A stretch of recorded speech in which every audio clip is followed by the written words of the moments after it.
That sucked. 17 Sundays in Hell, Joe Vore, week number 5. The former Wales Vagina Chargers, 47 over our Cleveland Browns, 42. Before we get into this game, let's go over my picks real quick. I am now, unfortunately, 5-0 on this young season, and the Browns are 3-2. Some very quick notes I want to go over before we get into the game. Special teams. I thought the Browns on kickoff coverage were excellent today. Wanted to point that out. They've been very good all year. Punting, on the other hand, Scottish Hammer Jamie Gillan has got to go. He once again was terrible today. Very good holder. The kicking has been very good. Punting bad. He's got to go. Injuries. My God, the Browns. Clowney out. Ward was out very early. You're down both of your tackles. Garrett hobbled. A lot of injuries today. The Browns were very beat up. A.J. Green, the corner that came in and had to play a ton today, I thought he had a very nice game. A lot of big-time moments. I thought he did a very nice job in relief today with guys going in and out of the lineup. Also, time of possession, the Browns, they need to find a way to sustain this for an entire game because the first half, they were dominating the way that they can run the ball. Time of possession at times was very good today. Donovan Peoples-Jones, another name we haven't heard a ton of or from this season. I thought he had a really nice first half. He kind of vanished there for a little bit. Hey, when you're that guy in the lineup, that's just the way she goes. Sometimes you're going to be hot. Sometimes you're going to get a lot of balls thrown your way. Sometimes you won't. I thought he did a nice job today. And lastly, Kevin Stefanski. Some interesting play call choices. I don't know whether it's philosophy, no faith in Baker, but we've seen this from him from time to time to where with a lead, the Browns jumped off to some huge leads last year, and he gets very conservative. I'm talking like Alex Jones, Rush Limbaugh, Ben Shapiro level conservative Stefanski does with his play calling. When it's a lead, like I said, I don't know if it's philosophy, if he just shits the bed, if he has no faith in Baker, whatever it is, relies too much on the ground game. When you got a lead, teams already know you want to run the ball. And then when you have the lead, they're really going to load up the box. And it does, first down, you're running into a brick wall. And it just doesn't go well. We saw it last year in the playoffs when Alex Van Pelt had to call the plays because Stefanski missed the Pittsburgh game. The Browns were starting to do that. They're like, we're running the ball well. We're doing this. We're clicking on all cylinders.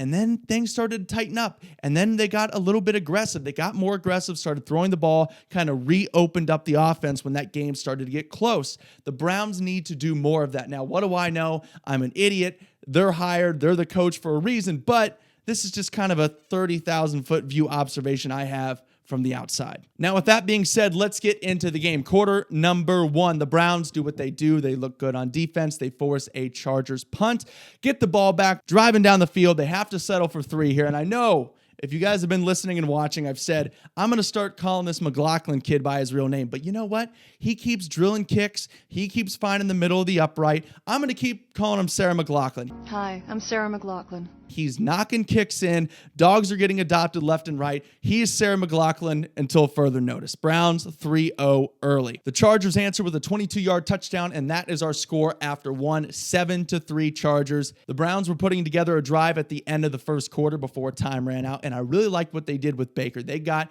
him in a rhythm early. Some easy, quick throws. You're down some offensive linemen. They were really able to neutralize Bosa. Bosa didn't really find his way to Baker today. They were able to keep him off. Quick throws, screens, and Njoku. And this isn't a knock on Njoku, what I'm about to say. He kind of goes MIA for like 3 weeks, and then he shows back up, and he's mossing people, and he's jumping over people, and he's running after the catch and breaking tackles. That's just how many dudes are on this offense. When you're in a tight end room with Hooper and Bryant, and you got Stefanski calling the plays and what Baker's able to do with his play action, sometimes you just become a blocker, and you're a guy that just doesn't get a ton of targets. But Njoku shows why he's still around and why he's such a dynamic player and big time for the Browns. He had a really nice first half, had a bunch of catches early, and of course, we're going to talk about him coming up later in the second half. But they really got Baker out to a nice rhythm, easy completions, and Baker looked really good today. So here we are in the beginning of the second quarter, 2nd and goal, and like we talked about last week, struggles in the red zone and goal-to-go situations. Not this time.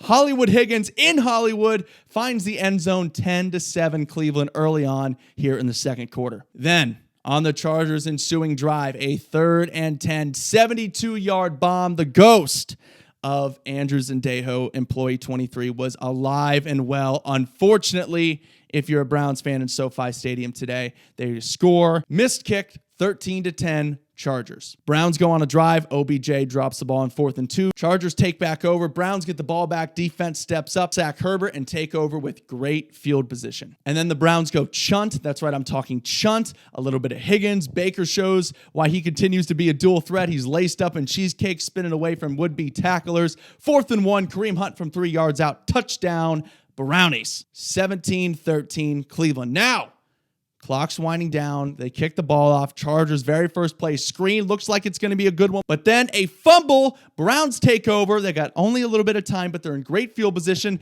They run some plays. Not enough time to go for the end zone too many times. So they kick a field goal, but it's huge. They get the ball to start the second half. 20-13 Cleveland at the half with momentum. Quarter number 3, I'm thinking this is a huge drive. Like we talked about, you end the second half that way. You got to take advantage here. Find the end zone and really, really put it to the Chargers and put the pressure on them. And that's exactly what the Browns do. 52-yard touchdown by Chubb, running through would-be arm tackles, stiff arm here, stiff arm there, and then you show the breakaway speed in the presence of Jim Brown. 27-13. Cleveland. The Chargers get the ball back, and with some help of some penalties, they get a touchdown, 2-point conversion. It is now 27-21 Cleveland at the end of 3. Fourth quarter, winning time. Put the 4s up. There were a ton of points in this quarter. The Chargers punt the ball back to the Browns, and I'm thinking this is another huge drive here. They just got a 2-point conversion. They're trying to take the momentum back. This is a huge drive to put points on the board, find the end zone, time of possession, run some time off the clock, anything to slow down this Chargers offense. But nope, a horrific penalty on Treader. They call him for holding, and they show the replay, and this guy's choking him out. I mean, it looked like stuff my ex-girlfriend used to want me to do to her. I mean, I'm like, how do you get called for holding here? Browns got to punt the ball back. Just a horrific punt by Gillen. Not good. Then Herbert finds Williams wide open again. I told you the ghost of employee 23, Andrew Zendejo, was in the building today. He strikes again. Touchdown, Chargers. 28-27. Chargers have the lead. Cleveland answers very quickly, though. David Njoku, I told you we're going to talk about him again. The Chief, the Indians' retired Chief Wahoo, Chief David Njoku is keeping the legacy alive. 71 yards, catches the ball, bounces off a weak tackle, finds the end zone. Browns back in control, 35-28.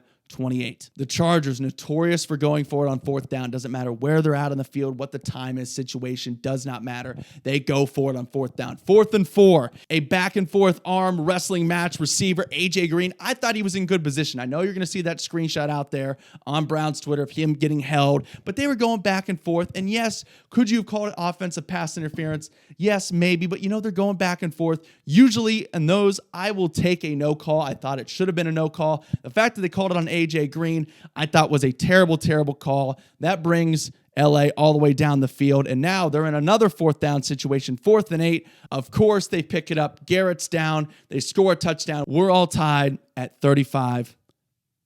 Fuck. And then we get to the point in the game into which I thought the Browns were going to win. We had Chunt. I'm talking Chunt. Bill fucking Callahan and that union, the offensive line, doesn't matter. 2 offensive linemen down. The Browns were essentially at one point running 2 different plays. Chunt to the right and good fucking luck because here comes Joel Bitonio, or Chunt to the left and good fucking luck because here comes Wyatt Teller.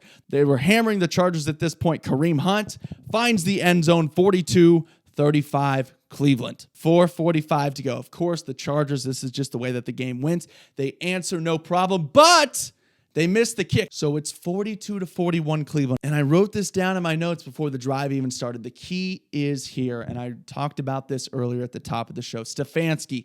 You can't go Ben Shapiro, Alex Jones, Rush Limbaugh, your aunt on Facebook typing in all caps thinking she's talking directly to Trump. You can't go crazy conservative because you know what's going to happen? You're going to punt the ball away. LA's going to get the ball back. The only way that you can give the Chargers the ball back in this situation is if you score a touchdown and you have that insurance. And what did the Browns do? 1-yard run.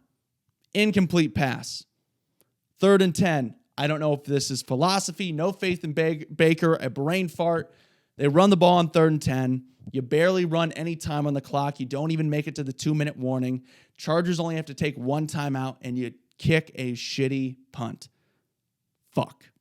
Chargers take over at the Browns' 48-yard line, 2:02 to go. LA goes down and scores easy. They don't want to score. The Browns actually very smartly threw him into the end zone, and then they missed the 2-point conversion, so it's 47-42 LA. One last chance for cheesecake for Baker and the Browns. 1:31 to go, 0 timeouts, their own 25-yard line. You got balls or you got cheesecake.